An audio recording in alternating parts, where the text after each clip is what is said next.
하늘에 계시는 우리 아버지 하나님, 아버지, 오늘은 새해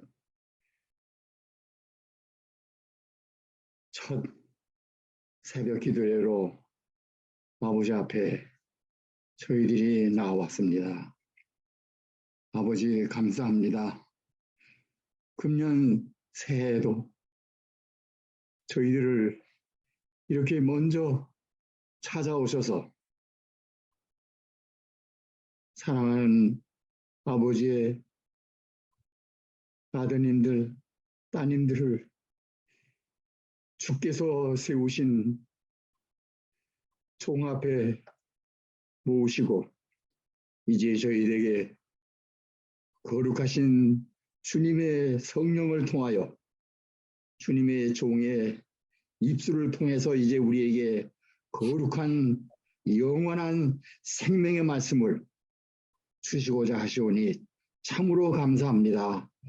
오 아버지 하나님, 주의 성령으로 저희들이 온 영과 혼과 몸과 모든 것을 온전히 참으로 100% 온전히 주님 앞에 드리오니 주여 저희들을 받아주셔서 이 한 해 참으로 주님께 모든 사랑과 충성과 영광을 다 돌리는 순수한 참으로 하나님이 기뻐하시는 거룩한 택함 입은 자녀들로서 우리 아버지를 영화롭게 하며 우리 아버지의 뜻을 성취하는 일에 저희도 주님과 온전히 하나 되어 주님께서 어디로 인도하시든지 감격과 기쁨으로 주님만 바라보고 따라가며 주님의 뜻을 만방에 선포하고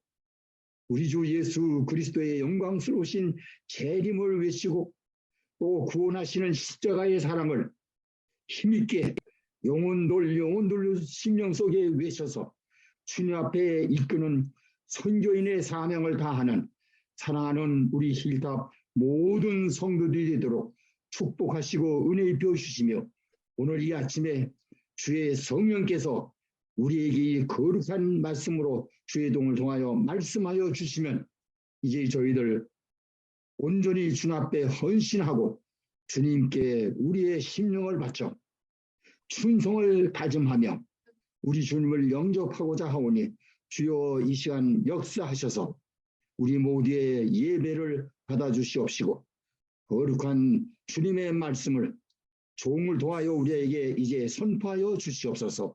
우리 구주 예수님의 이름으로 간절히 기도 올리옵나이다. 아멘. 네. 예, 감사합니다. 자, 오늘은 우리 요한복음 12장을 마치는 날입니다. 요한복음을 크게 두 가지로 나눈다면요.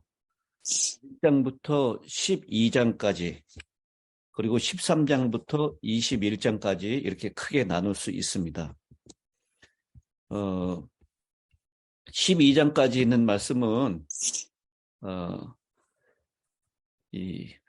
예수님께서 세상 사람들을 향해서 자신을 나타내시는 장면입니다. 예수님의 복음 사역에 초점이 변화가 되는데요. 13장부터는 세상에 있는 자기 사람들, 즉 제자들에게 자신을 나타내십니다. 그러니까 12장을 통해서 예수님의 공중봉사는 끝나게 되고요. 13장부터는 제자들에게 말씀하시고 자신의 죽음에 대한 이야기를 말씀하십니다. 예수님께서 이 세상에 오셔서 많은 표적을 행하셨는데요. 그 예수님이 하셨던 일을 다 기록하면 뭐가 부족하다고요? 예. 둘 자리가 부족할 것이다 라고 했습니다. 그 기록한 것을 둘 자리가 부족할 것이다. 근데 그 중에서 요한은 7가지의 표적만을 기록하고 있습니다. 가나의 혼인잔치의 표적으로부터 시작해서 11장에 있는 이 죽은 나사로를 살리신 표적에 이르는 7가지의 예수님께서 하나님의 아들, 메시아이신 증표를 말씀하고 있는 것입니다. 이제 오늘 본문에 있는 말씀을 통해서 세상의 사람들, 주로 유대인들을 향한 예수님의 공생의 사역의 마지막 부분을 말씀하고 있는데, 오늘 이 12장에 있는 말씀 가운데 우리가 좀 더 깊이 생각해야 될 부분들을 몇 가지 살펴보도록 하겠습니다.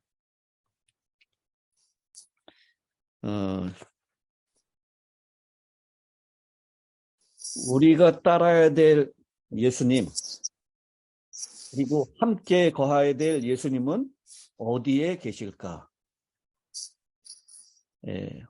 오늘 이 12장에 있는 말씀을 통해서 예수님이 계시는 곳, 우리와 함께 하시는, 우리와 함께 거하게 될 그분은 바로 십자가의 길에서 발견될 수 있다라고 말씀을 하고 있습니다.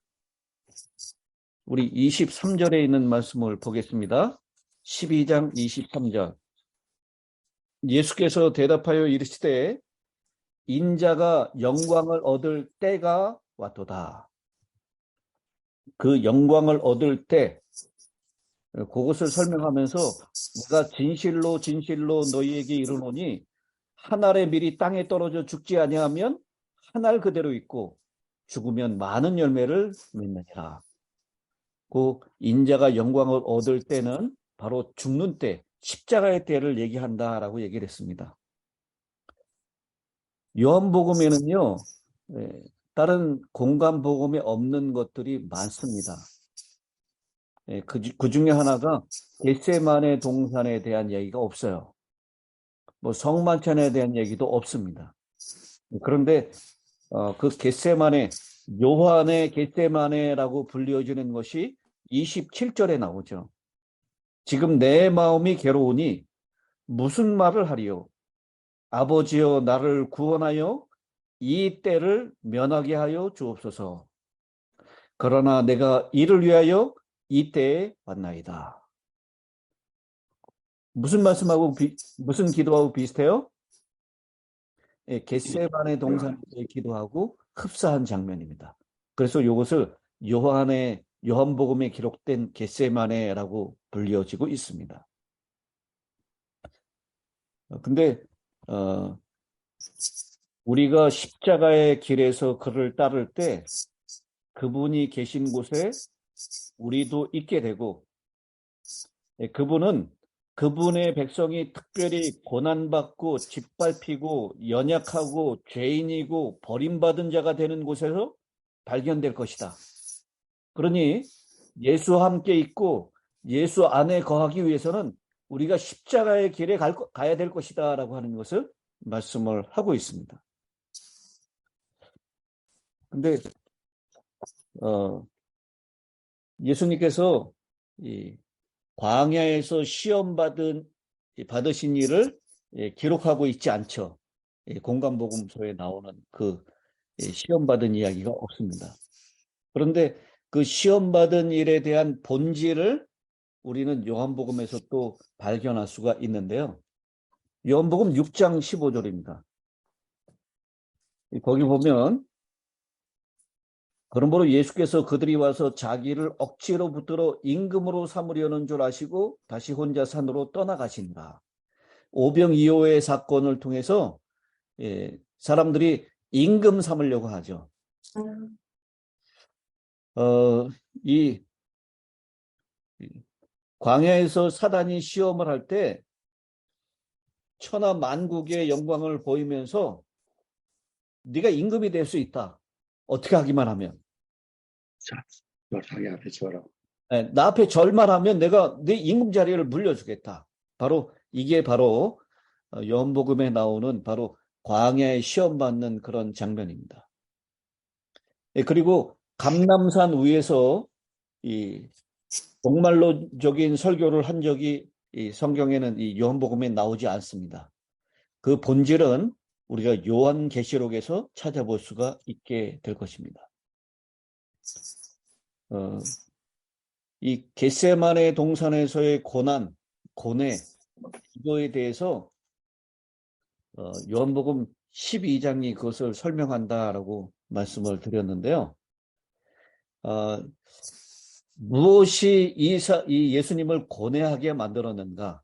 그 사건이 12장 20절에 있는 사건입니다. 요한복음 12장 20절을 읽겠습니다. 명절에 예배하러 올라온 사람 중에 누가 있다고요? 헬라인 몇이 있었다라고 얘기합니다. 이 헬라인의 방문이 예수님을 고뇌하게 만들었습니다. 광야에서 사단이 한 시험들 가운데 고난과 죽음에 의하지 않고 사단의 명령에 복종함으로 그의 우주적인 왕권을 성취하라고 하는 그런 시험을 재현하는 것처럼 보입니다. 예수께서는 헬라인들에게서 그가 지금 임박한 십자가로부터 돌아서게 하는 사단의 혼란 작전을 보셨습니다. 헬라인들의 방문은 당신은 죽지 않고도 세계의 모든 나라들을 가질 수 있어. 그냥 여러 나라에 가서 환자들을 고치고 죽은 자들을 일으키고 그들에게 설교하시오. 그러면 모든 사람이 당신의 백성이 될 것이오라고 제안하는 것처럼 보였습니다. 이 세상의 임금에게 한 예수님의 대답은 아니요 였습니다. 그의 길은 십자가에서 판단될 것입니다. 예수님을 들어올리는 것은 반대로 사단을 던져버리는 것입니다. 그리고 만인과 만물을 예수께로 이끄는 것은 표적이나 기사가 아니라 바로 십자가임을 마침내 입증하게 될 것입니다. 여기 예수님께서 27절에 입대를 면하게 하여 주옵소서. 그리고 28절에 아버지여 아버지의 이름을 영광스럽게 하옵소서. 그렇게 예수님께서 십자가의 겟세마네 동산의 고뇌를 기도할 때 주님께서 이렇게 하나님께서 말씀하시죠. 이에 하늘에서 소리가 나서 이르되 내가 이미 영광스럽게 하였고 또다시 영광스럽게 하리라. 바로 아버지께서는 과거에 예수님께서 하셨던 모든 봉사를 통해서 영광스럽게 하셨습니다. 17장 요한복음 17장 4절에 있는 말씀이죠. 아버지께서 내게 하라고 주신 일을 내가 이루어 아버지를 이 세상에서 영화롭게 하였나이다. 예수님의 모든 봉사와 사역을 통해서 아버지를 영광스럽게 했습니다. 그리고 또한 십자가 위에서 예수님을 영광스럽게 할 것이다. 또다시 영광스럽게 하리라 라고 했습니다. 이 일을 하는 것은 30절에 얘기한 대로 나를 위한 것이 아니요 너희를 위한 것이니라 라고 했습니다. 이렇게 진정으로 영광된 길은 이적과 인간적인 찬사의 길이 아니라 고난과 죽음의 길에 있다라고 하는 것을 우리에게 알리기를 원하셨던 것입니다. 그러면서요, 이 31절에 십자가를 통해서 어떤 종류의 이 심판이 일어나게 될 것인지를 말씀하고 있는데요. 우리말 성경에는 이제 이 세상에 대한 심판이 이르렀으니 이 세상의 임금이 쫓겨나리라 라고 이렇게 나와 있습니다. 근데 이 헬라어 원어에 보면 이제라고 하는 단어가 두 번 사용. 이제 이 세상에 대한 심판이 이르렀으니 그 다음에 이제라고 하는 단어가 또 하나 있어요. 이제 이 세상의 임금이 쫓겨난다. 이, 이 결정적이고 중대한 진술이 아주 예수님께서 의도된 말씀이다라고 하는 것을 한 쌍의 이제라고 하는 말 속에 잘 표현하고 있습니다.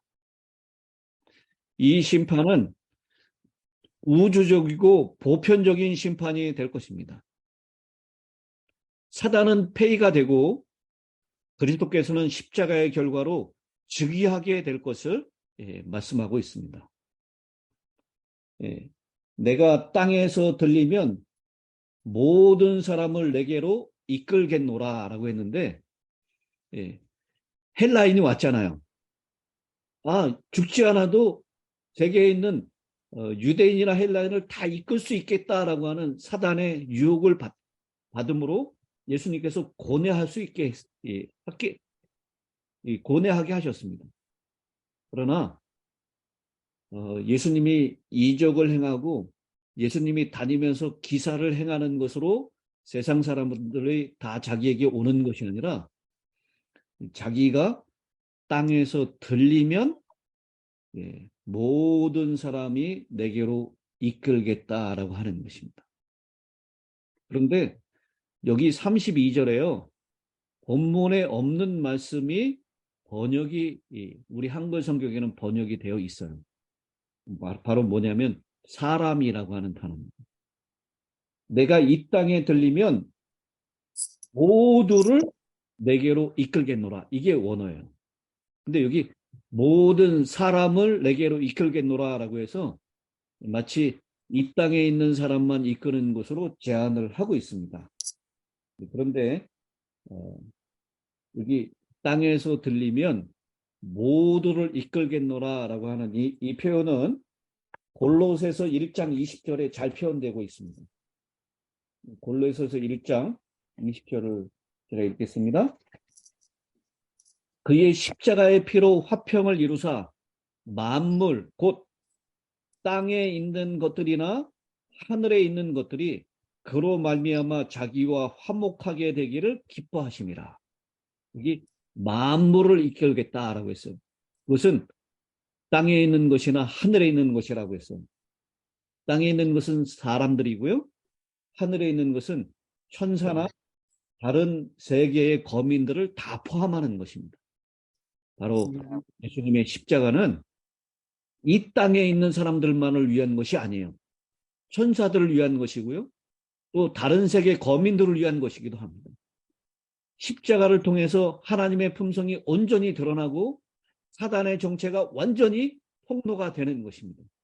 그래서 예수님은 높임을 받고 사단은 내어 쫓기게 던져짐을 받게 되는 그 사건을 얘기하고 있는 것입니다. 그러면서 오늘 이 34절에 이에 무리가 대답하되 우리는 율법에서 그리스도가 영원히 계신다함을 들었거늘 너는 어찌하여 인자가 들려야 하리라 하느냐. 이 인자는 누구냐? 이 예수님 메시아로 생각했던 예수님이 죽는다라고 하는 거예요. 십자가에 달려 죽는다. 군중들은 당혹해했습니다. 이런 메시아도 있는가? 그들은 구약에 있는 말씀을 통해서 메시아는 결코 죽지 않을 것이라고 믿었습니다. 시편 110편 4절이나 이사야 9장 7절에 있는 말씀을 통해서 메시아는 죽지 않는다라고 믿은 것입니다. 그런데 도대체 고난당하고 죽임을 당하는 메시아가 무슨 소용이 있단 말인가? 이 유대인들의 구약의 배경을 통한 메시아의 사상과 예수님이 하는 말씀은 너무나 달랐던 것입니다. 고난받는 종이에요, 메시아는. 그런데 여러분 아시다시피 이사야 52장 13절로부터 나오는 이사야 53장에 나오는 고난당하는 메시아에 대한 이야기는 유대인들은 메시아로 그것을 적용하고 있지 않습니다. 그것은 다른 사람들에게 적용을 해요. 고난당하는 유대인들, 고난당하는 왕으로 묘사하지 메시아로 그걸 적용하고 있지는 않아요. 그래서 유대인들은 이사야 53장을 읽는 것을 금한다라고까지도 하고 있어요. 그들이 기대하고 있던 메시아하고 너무나 다른 것입니다. 아무리 진지한 노력을 기울이고 수호하려는 교리가 아무리 고귀한 것이라 할지라도 성경을 선택적으로 뽑아 읽는 것은 위험한 것입니다. 성경을 선택적으로 그들은 받아들였어요. 재림하시는 영광스러운 메시아에만 적용시켰지 고난당하고 죽임당하는 메시아에 대해서는 외면했던 것입니다. 그래서 그들은 그렇게 얘기를 하고 있어요. 네가 인자가 들려야 한다라고 하는데 그 인자는 누구냐? 그 인자가 우리가 알기로는 메시아라고 알고 있는데 그런 메시아는 없다라고 하는 것입니다. 그럴 때 예수께서 아직 잠시 있는 동안 빛이 너희 중에 있으니 빛이 있을 동안에 다녀 어두움에 붙잡히지 않게 하라. 어두움에 다니는 자는 그 가는 곳을 알지 못하느니라. 그리고 36절이죠. 너희에게 아직 빛이 있을 동안에 빛을 믿으라. 그리하면 빛의 아들이 되리라. 그리고 그 다음 구절입니다. 예수께서 이 말씀을 하시고 그들을 떠나 숨으시니라. 정말 빛이신 예수님께서 사라지신 것입니다. 빛이 없어진 상황을 예수님께서는 연출하신 것입니다. 그러면서요, 오늘 본문 37절부터 있는 말씀은 예수께서 이 말씀을 하시고 그들을 떠나서 숨으시니라. 이렇게 많은 표적을 그들 앞에서 행하셨으나 그를 믿지 아니했다. 표적으로 믿음을 가질 수 없음을 다시 한번 말씀하고 있습니다. 하나님의 말씀을 믿어야지 하나님의 표적으로는 온전한 믿음을 가질 수 없다라고 하는 거예요. 물론 표적이 하는 역할은 있어요. 그 일이 이루어지는 것을 보고 믿게 할 수도 있습니다. 그러나 우리의 온전한 믿음은 하나님의 말씀을 믿는 믿음에 기초해야 한다라는 것입니다. 그러면서 그들이 믿지 않는 이유에 대해서 말씀을 하는데요. 바로 이사야 선지자에 있는 말씀을 인용하죠. 38절입니다. 이는 선지자 이사야의 말씀을 이루려 하심이라. 이르되 주여 우리에게서 들은 바를 누가 믿었으며 주의 팔이 누구에게 나타났나이까. 이 말씀은 이사야 53장 1절에 있는 말씀입니다. 제가 아까 말씀드렸듯이 이사야 52장 13절부터는 고난의 종에 대한 기록이에요. 고난받는 메시아, 그들은 믿을 수가 없었던 것입니다. 그래서 여기 그 말씀을 들었지만 믿지 못하고 있어요. 주의 팔이 하나님의 능력이 나타났지만 그것을 거절하고 있는 모습을 보여주고 있는 것입니다. 그들이 능히 믿지 못한 것은 이 때문이니 곧 이사야가 다시 일렀을 때 그러면서 이사야 6장 10절에 있는 말씀을 인용하죠. 그들의 눈을 멀게 하시고 그들의 마음을 완고하게 하셨으니 이는 그들로 하여금 눈으로 보고 마음으로 깨닫고 돌이켜 내게 고침을 받지 못하게 하려 함이라. 여러분, 이 말씀이 하나님께서 눈을 멀게 하시고 하나님께서 그들의 마음을 완고하게 하셨다는 뜻은 아닙니다. 우리 모세의 기적을 일으켰을 때 바로의 마음을 강팍하게 하셨다라고 하는 그 표현과 똑같은 것입니다. 바로의 마음을 하나님께서 강팍하게 하신 것이 아니라 스스로 자신의 마음을 강팍하게 한 것입니다. 여기 이스라엘 백성들도요, 하나님의 영광을 보았지만 그 하나님의 말씀을 들어도 듣지 아니하기로 자신 스스로 자신의 마음을 완악하게 한 것입니다. 말씀을 거절하기 시작하고 말씀을 믿지 못하면 점점 더 우리의 마음이 굳어지고 나중에는 하나님의 은혜가 하나님의 빛이 비춰줬는데도 그것을 깨닫지 못하는 것입니다. 바로 요한복음 1장에 나타났던 그 사건이 이루어지는 것입니다. 요한복음 1장 10절, 그가 세상에 계셨으며 세상은 그로 말미암아 지은 바 되었을 때 세상이 그를 알지 못했다라고 했습니다. 그리고 요한복음 1장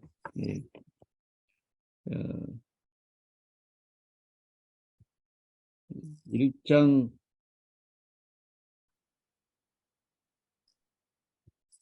몇 절인가요? 1장 11절, 자기 땅에 오매 자기 백성이 영접지 아니하였다.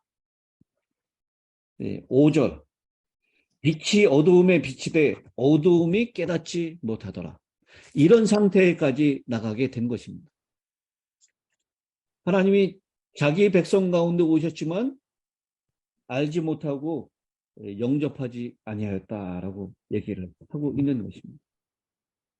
빛을 거절하면요, 더 큰 빛이 와도 그것을 깨닫지 못하고 받아들이지 못하는 그런 상태까지 나가게 된다라고 하는 것을 말씀을 하고 있습니다. 그러면서 42절, 그러나 관리 중에도 그를 믿는 자가 많대. 관리 중에도 그를 믿는 자가 많다라고 했습니다. 그런데요, 바리새인들 때문에 드러나게 말하지 못하니 이는 출교를 당할까 두려워함이라. 그런 사람의 영광을 하나님의 영광보다 더 사랑하였더라. 물론 바리새인들 중에 자신의 믿음을 대놓고 드러낸 사람들도 있습니다. 누구죠? 대표적인 사람.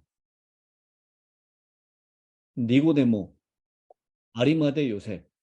이런 사람들은 자신의 믿음을 드러내놓고 표현했어요. 그러나 많은 사람들이 출교당할까 봐 자신의 믿음을 드러내지 못하는데요. 여러분, 예수를 믿는 것을 드러내지 않고 은밀하게 믿을 수가 있을까요? 그것은 불가능한 것입니다. 이 바클레이가 유명한 주석가죠. 바클레이가 이렇게 얘기했습니다. 은밀한 제자도라는 말은 용어상 자가당착이라고 말했다. 은밀성이 제자도를 죽이든지 제자도가 은밀성을 죽일 것이다. 여러분, 예수님의 제자가 되면 그것을 은밀하게 드러내지 않고 제자가 될 수는 없다라는 거예요. 그것을 드러낼 수밖에 없다라는 것입니다. 나중에 우리가 사도행전을 통해서 여기 관리들 중에 많이 믿는 자들이 자신의 신앙을 고백하면서 공개적으로 그 신앙을 하는 장면을 우리가 보게 됩니다. 그러나 아직까지 출교당할 것을 걱정해서 은밀하게 믿는 사람들도 있었다라고 얘기를 하고 있습니다. 그런데 그렇게 은밀하게 믿는 사람들은 하나님의 영광을, 사람의 영광을 하나님의 영광보다 더 사랑했기 때문이다라고 얘기를 하고 있습니다.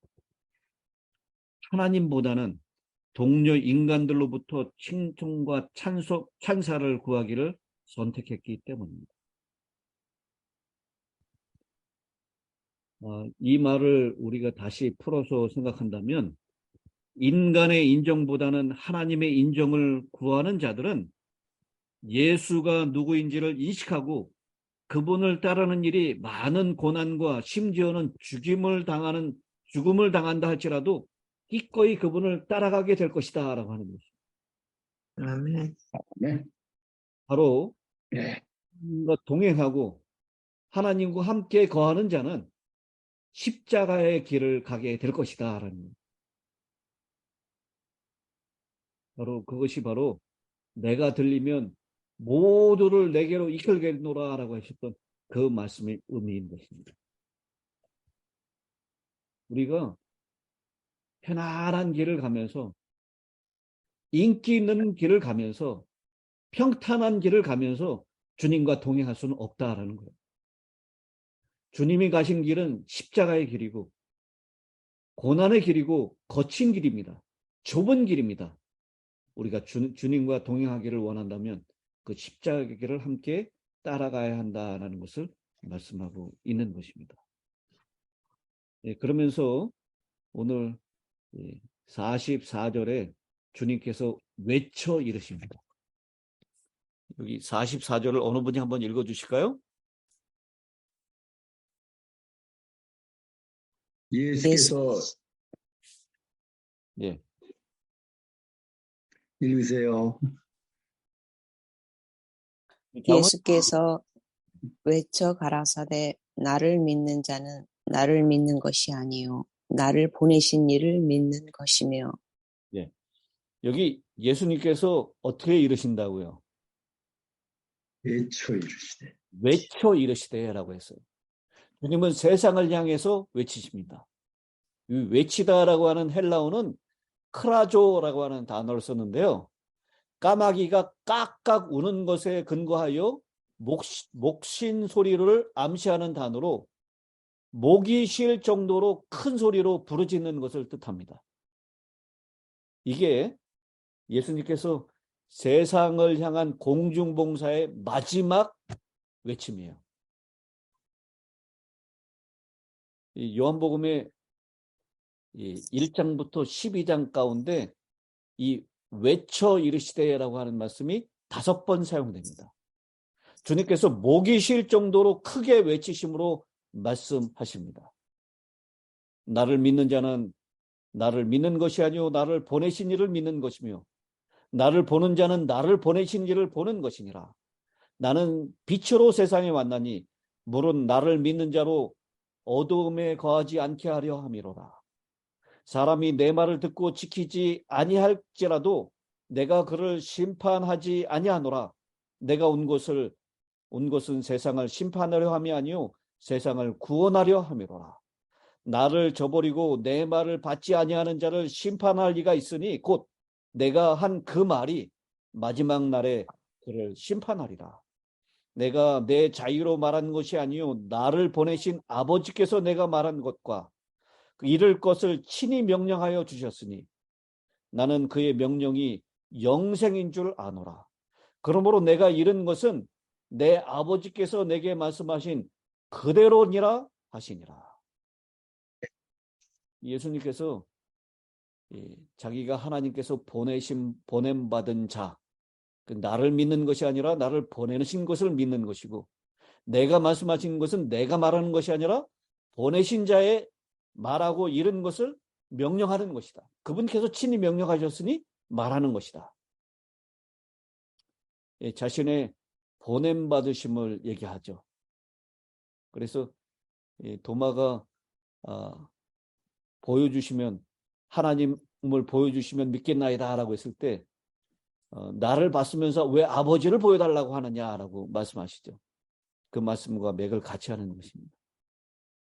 예수님은 하나님이시고 하나님의 말씀은 이 세상을 심판하기 위해서 온 것이 아니라 구원하기 위해서 오셨다라고 합니다. 이걸 다시 한번 강조하면서요. 이 예수님께서 자신의 빛됨, 빛으로 세상에 왔다라는 것. 그것은 어두움 가운데 다니지 않게 하기 위한 것이다 라고 말씀을 하고 있습니다.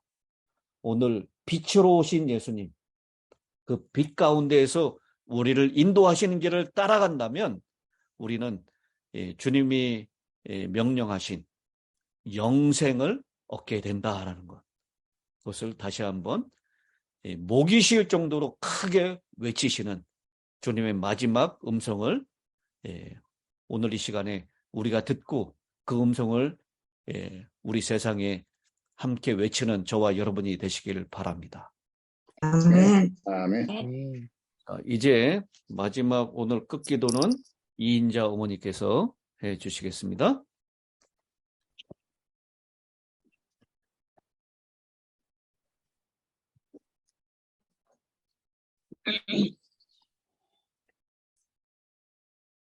사랑과 은혜가 풍성하신 하나님 아버지, 여호와는 나의 힘이요 나의 노래시며 나의 구원이시도다. 그는 나의 하나님이시니 내가 그를 찬송할 것이요 내 아버지의 하나님이시니 내가 그를 높이리로다. 아멘. 아멘. 출애굽기 15장 1절입니다. 하나님 아버지, 2023년 새해를 시작한 이 두 번째 날에 저희들에게 주님 앞에 예배를 드릴 수 있는 시간을 주셨음에 감사합니다. 아멘. 아멘. 주께서 우리를 위해 이 땅에 오셔서 피값으로 우리 죄를 속량하여 주셨는데 우리는 우리의 삶 속에서 그 은혜를 잊어버리고 살았던 우리의 삶을 되돌아봅니다. 우리의 믿음 저금을 용서해 주시옵고 우리를 위하여 스스로 피 흘리신 주님의 뜻을 따라 성량의 기쁨을 날마다 누리며 살게 하여 주시옵소서. 아멘. 각자의 십자가를 지고 주님의 길을 따라 살아갈 수 있도록 인도하여 주시고 아멘. 주님의 영광을 삶의 자리에서 드러내며 살게 하여 주시옵소서. 아멘. 그리하여 올해는 하나님의 은혜를 날마다 기억하며 구원의 하나님을 찬양하는 기쁨으로 살아가게 하여 주시옵소서. 네. 모두가 협력하여 선을 이루는 한 해가 되어 세웠던 계획들이 주님의 뜻 안에서 이루어지게 하여 주시옵소서. 아멘. 주님, 특별히 우리에게 맡겨주신 다음 세대들을 교회와 가정에서 잘 양육할 수 있도록 도와주시옵소서. 아멘. 우리의 능력만으로는 우리 손자녀들을 잘 양육할 수가 없습니다. 주께서 함께하여 주셔서 주께서 주시는 지혜와 분별력으로 손자녀들을 잘 지도하고 인도하게 하여 주시옵소서. 아멘. 네. 모든 일에 주의 은혜를 부어주셔서 그동안 코로나로 인해 잃어버렸던 선한 영향력을 회복하는 2023년이 되게 하여 주시옵소서. 아멘. 성도들의 삶도 회복시켜 주셔서 경제적 어려움에서 벗어나게 하여 주시고 아픈 상처와 질병에서 회복되는 은혜 베풀어 주시옵소서. 아멘. 영적으로도 온전히 회복되어 어떤 어려움에도 흔들리지 않고 우리의 산성이신 하나님 의지하며 승리하는 한 해가 되게 하여 주시옵소서. 이 모든 말씀 사랑해 주신 예수님의 이름으로 기도합니다. 아멘. 네. 아멘.